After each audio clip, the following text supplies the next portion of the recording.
शांत शुरू कर। देखो हम लोग जो है पिछले क्लास में जो चैप्टर शुरू किए थे दैट इज चैप्टर 17 है ना। चैप्टर 17 क्या था? Breathing and exchange of gases. Breathing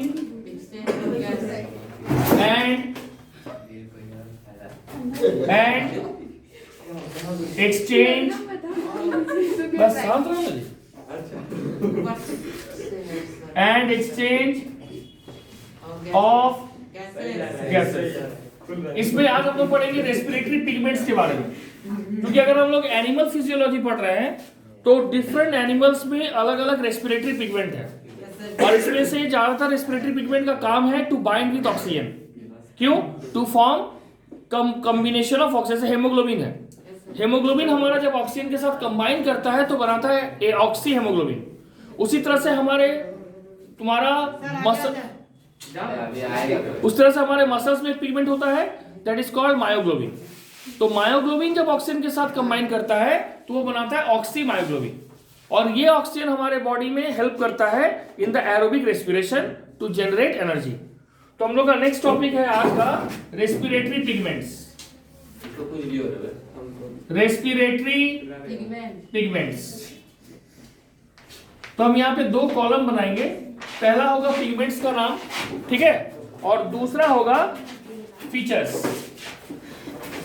ठीक है। तो first is pigments, okay, and the second is features, okay. So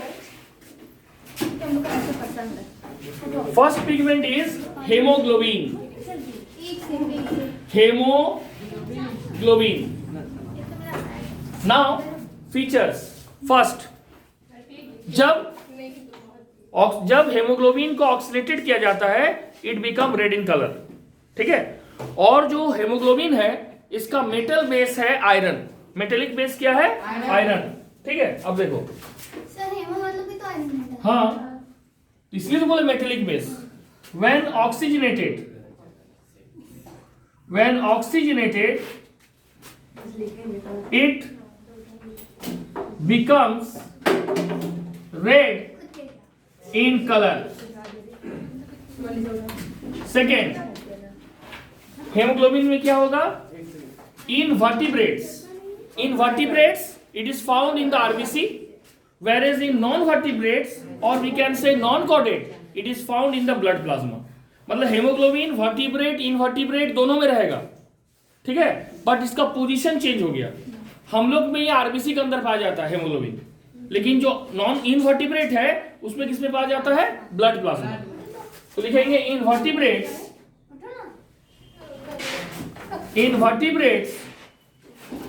it is found in red blood cells. Red blood cells का biological name erythrocytes, ठीक है। whereas in invertebrates, ठीक है, in vertebrates it is found in non vertebrates को एक ही बात है, इन vertebrates अच्छा लगता है, in blood plasma, in blood plasma. And the third point जो अभी हम लोग बताए थे, इसका मेटेलिक बेस क्या? आयरन, क्योंकि हेम का मतलब ही होता है आयरन, ठीक है। तो थर्ड होगा metallic base. Metallic base is iron, ठीक है। नेक्स्ट क्लोरोक्लोरीन है ना। सेकेंड क्लोरोक्लोरीन।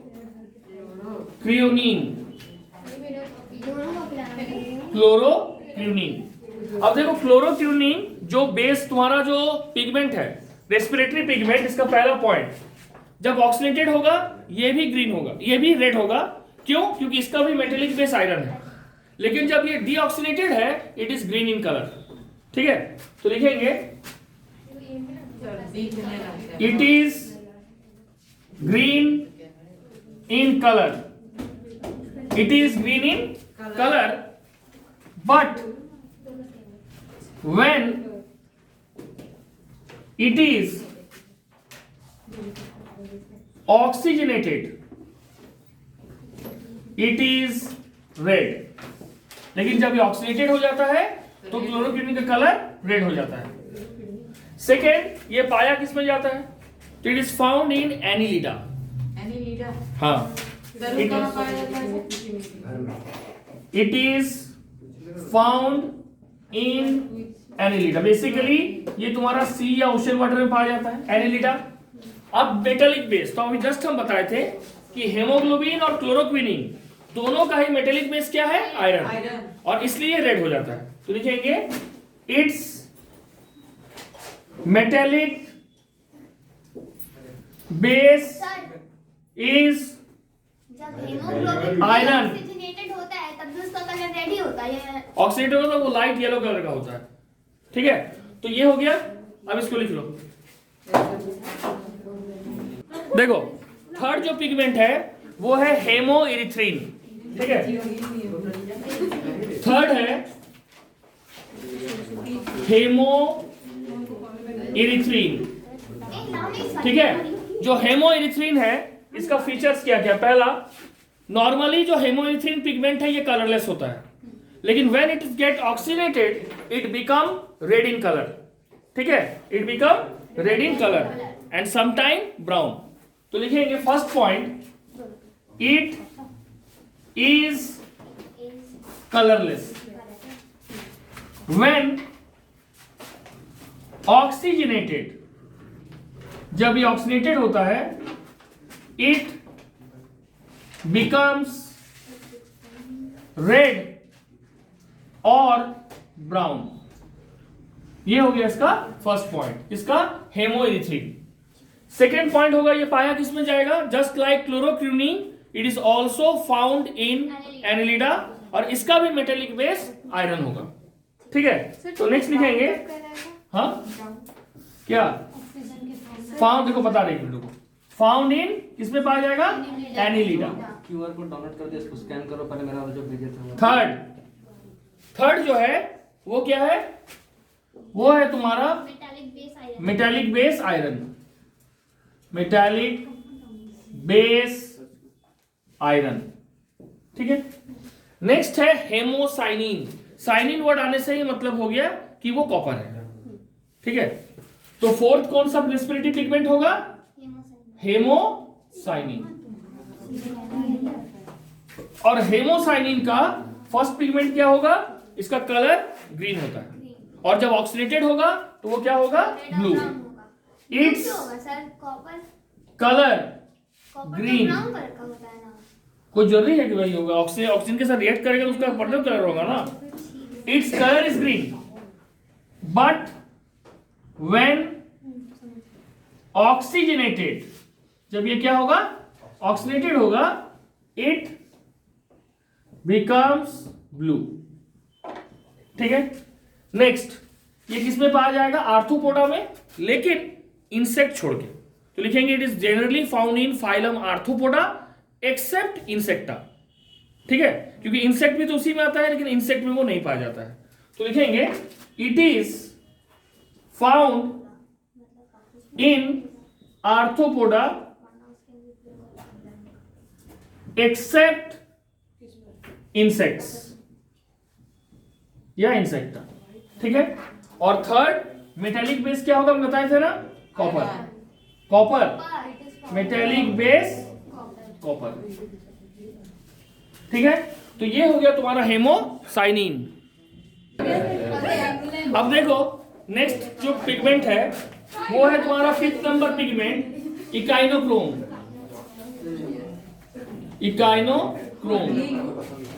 इकाइनोक्रोम जो है, सबसे पहले इसका कलर रेड होगा, और इकाइनोक्रोम नाम से ही क्लियर है कि ये इकाइनोडर्मेटा में पाया जाएगा. ठीक है, और थर्ड होगा इसका मेटेलिक बेस आयरन होगा. तो पहला पॉइंट क्या लिखे? It is red in colour. It is red in colour. Second, it is found in Echinodermata. It is found in Echinodermata और थर्ड होगा मेटेलिक बेस इज आयरन। काइनोडर्मेटा के बाद क्या था? Echinodermata hemichordata. In metallic base is iron. Next जो pigment है वो है तुम्हारा वेनेडियम।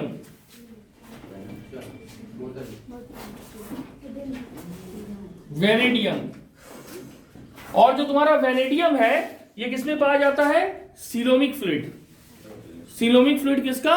प्रोटोकॉर्डेटा का।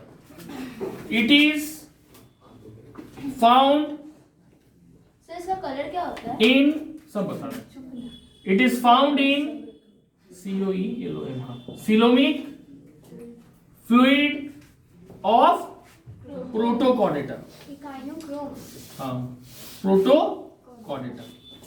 नेक्स्ट है इसका मेटल बेस क्या है? वेनेडियम। जो नाम है वही मेटल बेस भी है, तो सेकंड लिखेंगे मेटल बेसिस या मेटेलिक बेसिस वेनेडियम। ठीक है। और जो तुम थर्ड पूछा अभी क्वेश्चन पूछ रही थी, it is blue in colour. It is blue in colour. ठीक है, वेनेडियम हो गया। अब नेक्स्ट है तुम्हारा पीनाग्लोबिन 7। पीनाग्लोबिन। ठीक है, पीनाग्लोबिन जो है सबसे पहले इसका मेटेलिक बेस है मैंगनीज। मैंगनीज का फॉर्मूला Mn लिखेंगे। It's metallic base is manganese. And second, ये किस कलर का पिगमेंट होता है? Brown pigment. और ये किसमें पाया जाता है? मोलस्का। सर, हाँ, Mn के बगल में उसको ब्रैकेट में नाम लिख दीजिएगा। मैंगनीज। ठीक है, ठीक है। और ये क्या होगा? कौन सा पिगमेंट होगा? Brown pigment. किसमें पाया जाएगा? मोलस्का। Found in mollusca. ठीक है, तो ये हो गया basic common pigments which are found in different group of animals. अब इसके बाद हम लोग नेक्स्ट टॉपिक पढ़ेंगे कि anatomical features of human respiratory system.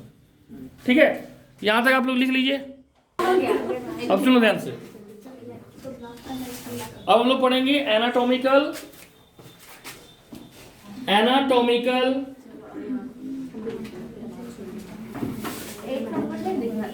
Structure. Anatomical structure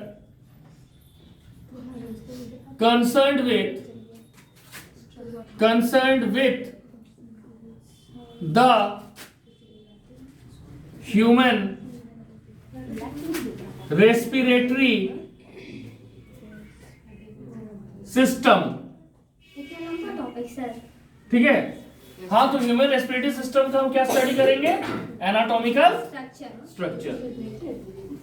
अब इस टॉपिक में सबसे पहला है कि जो ऑर्गन concerned with होता है, the organ concerned with the exchange of gases, the organ concerned with the exchange of gases between the atmosphere and the blood, between the atmosphere and the blood is called human respiratory system. The organs concerned with the exchange of gases between the human respiratory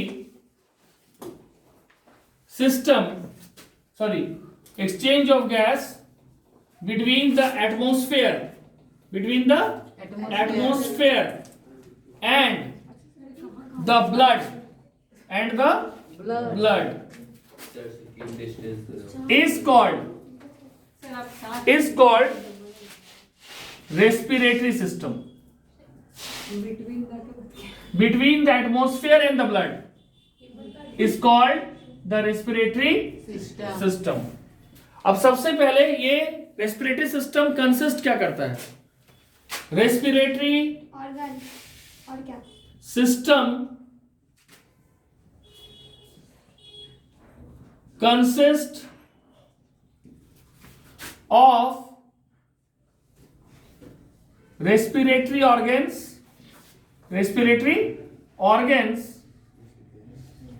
which are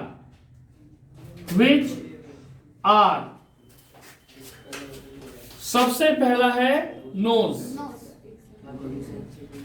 second is pharynx, larynx, उसके बाद third is larynx, उसके बाद fourth is trachea, lungs, fifth is lungs, and sixth is bronchi and bronchioles. Bronchi and bronchioles. ठीक है? तो देखो बोला गया कि जो ऑर्गन कंसर्न्ड है एक्सचेंज ऑफ गैस, किसके किसके बीच में एक्सचेंज हो रहा है गैस का? एटमॉस्फेयर एंड द ब्लड, उसको रेस्पिरेटरी सिस्टम कहा जाता है। और रेस्पिरेटरी सिस्टम में पाया जाता है respiratory organs.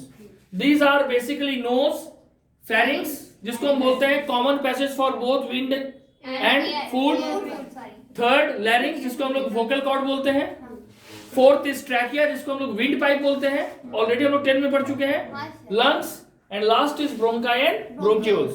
This bronchi and bronchioles are the result of trachea. ये ट्रैकिया जो लंग्स के अंदर इंसर्ट करता है और वो उसके बाद वो जो डिवाइड करता है, इन दोनों स्ट्रक्चर को ब्रोंकाई एंड ब्रोंकियोल्स कहा जाता है। तो सबसे पहले हम लोग पढ़ेंगे नोज के बारे में।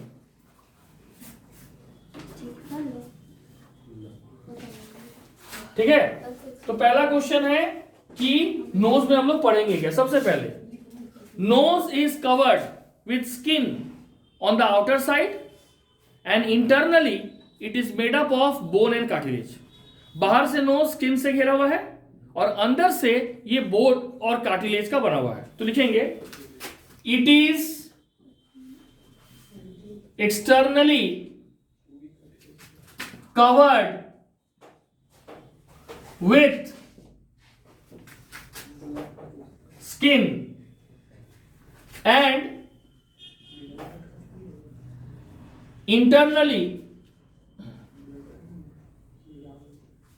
surrounded by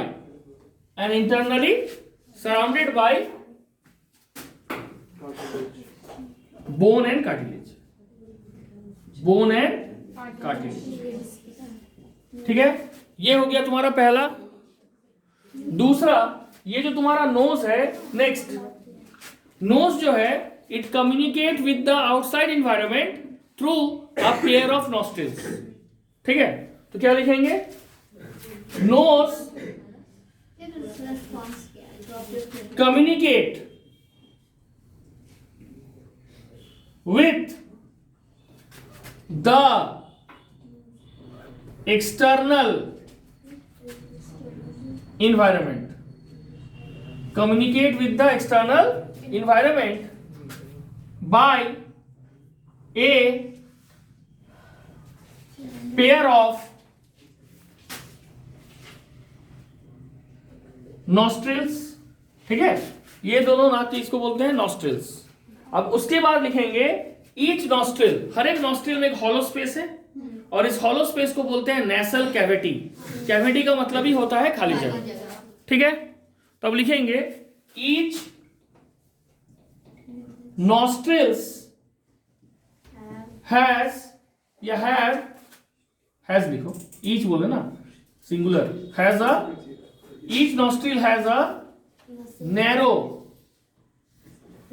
कैविटी कॉल्ड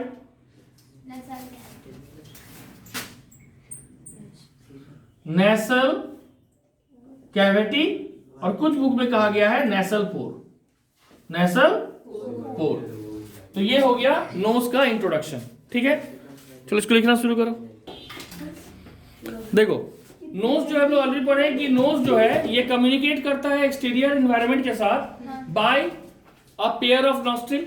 ठीक है, और उसके बाद लिखेंगे द नेसल कैविटी, जो कि नॉस्ट्रल्स में पाया जाता है, the nasal cavity are separated into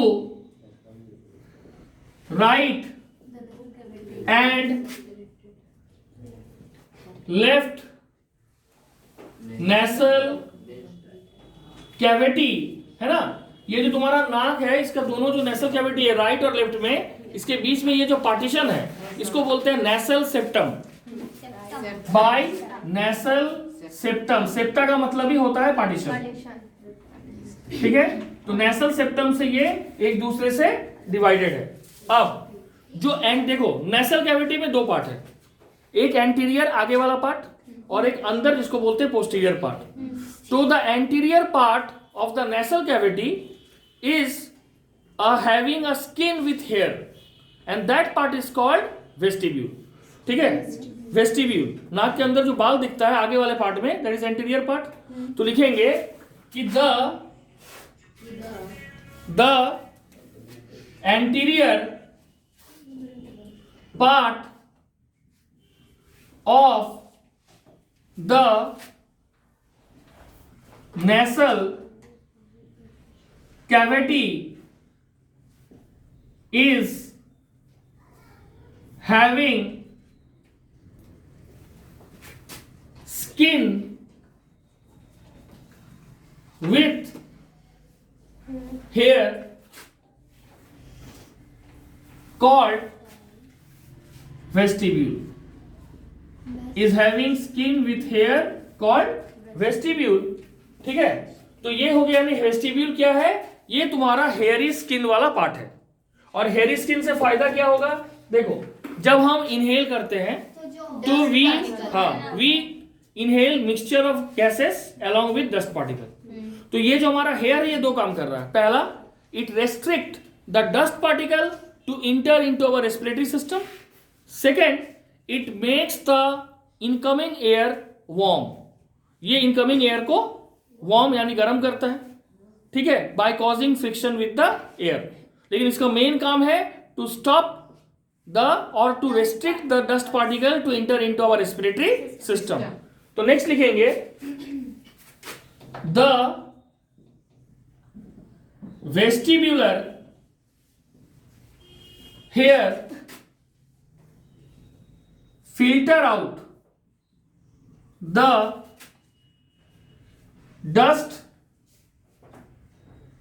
particles. The vestibular hair filter out the dust particles to enter into the respiratory passage. Respiratory passage मतलब रेस्पिरेटरी सिस्टम का जो जगह होता है, रेस्पिरेटरी पैसेज, ठीक है। उसके बाद लिखेंगे ये जो तुम्हारा नेसल चेंबर होता है या नेसल कैविटी होता है, ये हमारे फेरिंग्स के साथ जुड़ा हुआ है। Pharynx is a common passage for food and air. Pharynx को सिंपल इंग्लिश में हम लोग थ्रोट बोलते हैं, ठीक है, थ्रोट। तो ये फेरिंग्स के साथ जुड़ा हुआ है by a pair of internal nares. एक जो जोड़ा स्ट्रक्चर से जुड़ा हुआ है उसको बोलते हैं इंटरनल नेयर्स, NARES, ठीक है। तो लिखेंगे द नेसल जोड़ा मतलब फूड और एयर पाइप, उसको बोल रहा है। नहीं, जो स्ट्रक्चर से नेसल कैविटी जुड़ा स्ट्रक्चर, वो स्ट्रक्चर एक जुड़ा है। द नेसल कैविटी कम्युनिकेट मतलब जुड़ा हुआ है, communicate with the pharynx, with the pharynx, PHARYNX, ठीक है। Communicate with the pharynx through अभी लास्ट नाम बताए, इंटरनल नेयर्स, डायरेक्ट बोल दो, इंटरनल नेयर्स, NARES। इंटरनल नेयर्स का एक और नाम है जो कुछ बुक में दिया हुआ है, कोना, CHOANAE, ठीक है, यही है ना।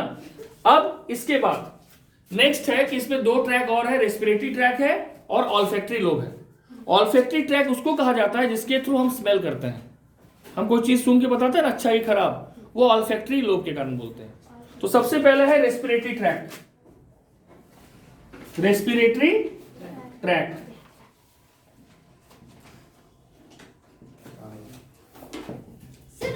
ठीक है, बोलो। देखो रेस्पिरेटरी ट्रैक्ट क्या है, तो it is the middle part, ये हमारे नेसल कैविटी का मिडिल पार्ट है, which is lined by glandular and vascular epithelium. तो लिखेंगे it is the middle part.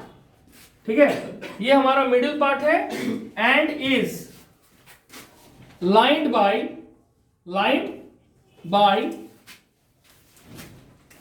क्या क्या बोले, ग्लैंड्यूलर एंड वास्कुलर क्या, इपिथेलियम। और ये घेरा हुआ है ग्लैंड्यूलर एंड वास्कुलर इपिथेलियम से। और ये जो रेस्पिरेटरी ट्रैक्ट हमारे नाक की बीचों बीच, ये एयर कंडीशन की तरह काम करता है। अगर गर्म हवा जाता है तो उसको म्यूकस मेम्ब्रेन की मदद से ठंडा करता है, और अगर ठंडा हवा जाता है ठंडे के दिन में तो ब्लड वेसल से जो हीट जनरेट होता है उसके माध्यम से उस हवा को गर्म करता है। तो लिखेंगे it acts as air conditioner, it acts as air conditioner, air conditioner. Sir ऐसा टाइम आता है कि ठीक है, सांस ले ही नहीं पाते, रुक जाता है, तो उस टाइम क्या? देखो रेस्पिरेटरी ट्रैक्ट में हम लोग लास्ट पॉइंट लिखे थे कि it acts as a air conditioner. अब इसको प्रूफ करना है कि ये कैसे करता है, तो लिखेंगे when warm air enter the respiratory tract,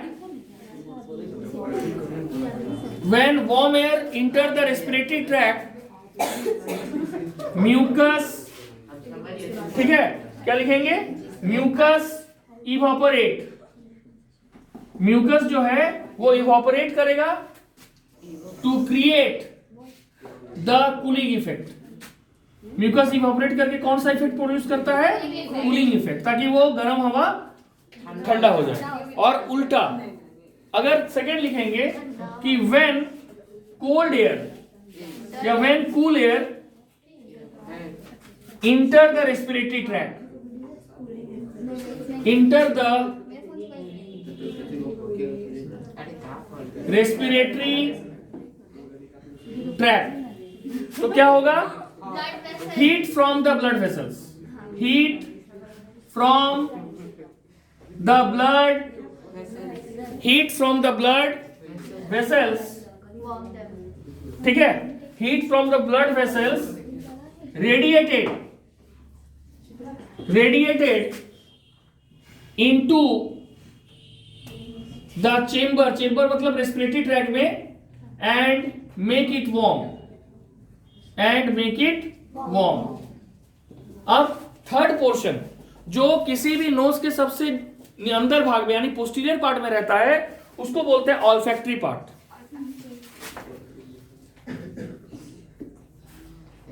olfactory part, ठीक है। तो सबसे पहले ऑल्फैक्टरी पार्ट में लिखेंगे it is the posterior part, सबसे अंदर वाला भाग, it is the posterior part, ठीक है Anshu, it is the posterior part. और ये किससे लाइंड है, it is lined by sensory olfactory epithelium and is lined by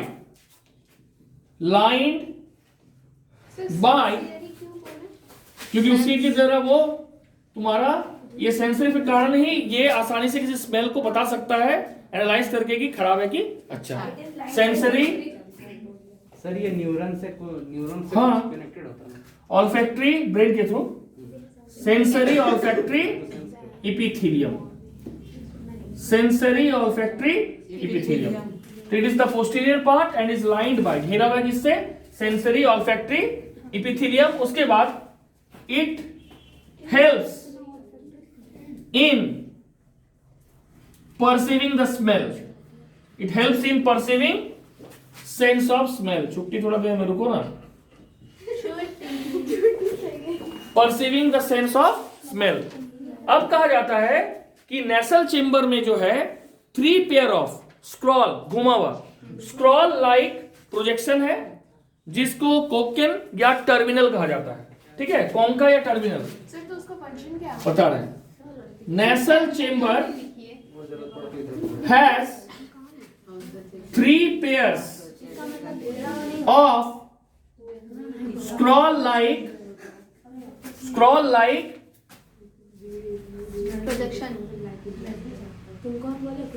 projection लिख देते हैं, जिसको बोलते हैं कॉन्का और टर्मिनल। ठीक है, अब देखो जो कॉन्का है वो 3 होता है, इंफीरियर, लैटरल और superior. Inferior concha, lateral concha और सर स्क्रॉल लाइक के बाद क्या? Superior concha. प्रोजेक्शन। ठीक है,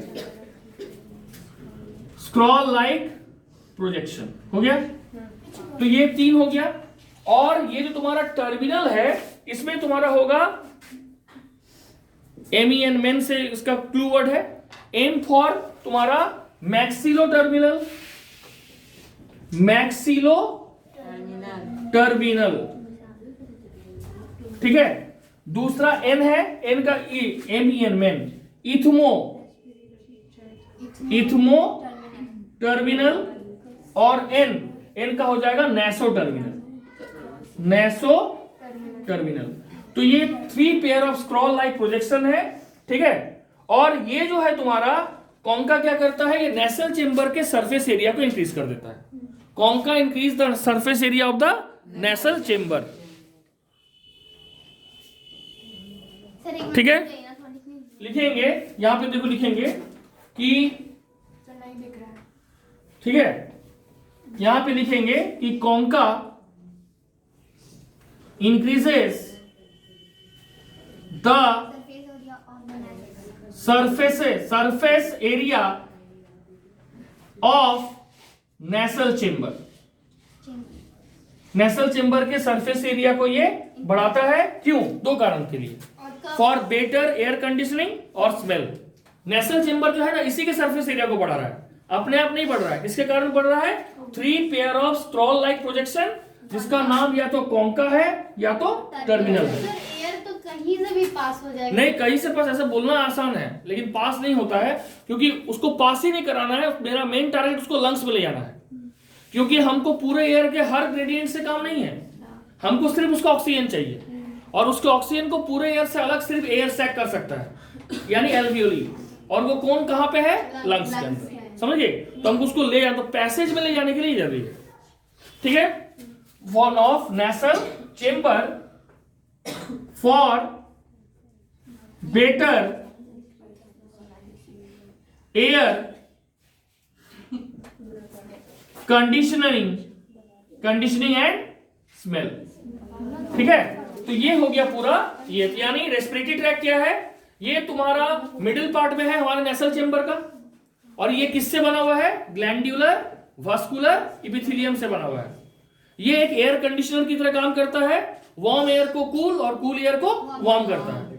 दूसरा है जो नाक के एकदम नीचे इधर है, पीछे की तरफ, वो हो गया ऑल्फैक्टरी पार्ट। ये देखो पोस्टीरियर मतलब सबसे पीछे वाला पार्ट है। और ये तुम्हारा इसलिए काम करता है सेंस ऑफ स्मेल। पूरे नेसल चेंबर में 3 जोड़ा स्क्रॉल लाइक प्रोजेक्शन होता है, जो नेसल चेंबर के सरफेस एरिया को बढ़ा देता है 2 कारण से। पहला फायदा उस समय होता है एयर कंडीशनिंग, जो भी हवा जाता है उसके मोड को हम चेंज कर सकते हैं। और दूसरा हमारे स्मेलिंग पावर को वो बढ़ा देता है। ठीक है, तो ये हो गया complete detail of the nose, that is first part of the human respiratory system.